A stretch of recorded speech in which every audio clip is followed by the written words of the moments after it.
Basically, I think that my courses focus on how place matters.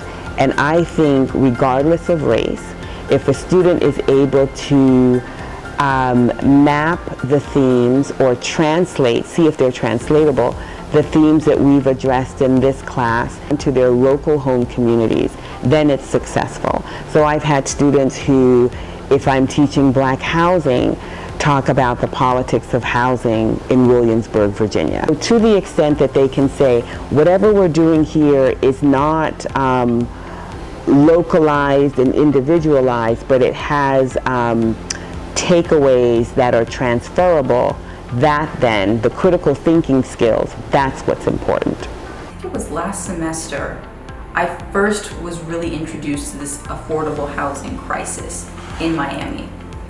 And so this actually ties in, so I'm also in Geographic Information Systems 1, and I already knew that for my final project, I wanted to do a spatial analysis on affordable housing and where that is located, where by census tract, and then also income by census tract. And basically the overarching question on, is housing meeting demand? And so I was like, I should probably learn more about housing within that. So then when I saw this was a course option, it was kind of a no-brainer. Brendi Wilmore was just a dynamic student.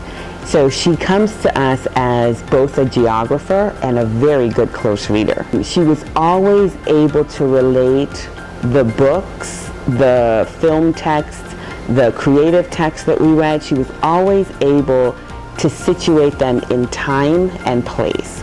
And then when we were reading more critical essays, she was an acute close reader, so that she would often say, well, I agreed with this author up to here. Like, I bought their argument up to here, but this little bit I didn't agree with, right?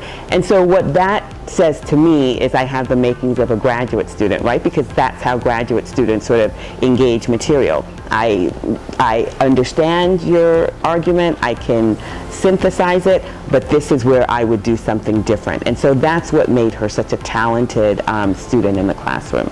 I think that the students have enjoyed the courses that I teach that are about the larger Miami-Dade County, because they get to see Coral Gables in relationship to the other neighborhoods in which the Gables sit. And then I think ultimately what it does for them is they're able to see their home communities in relationship to Miami.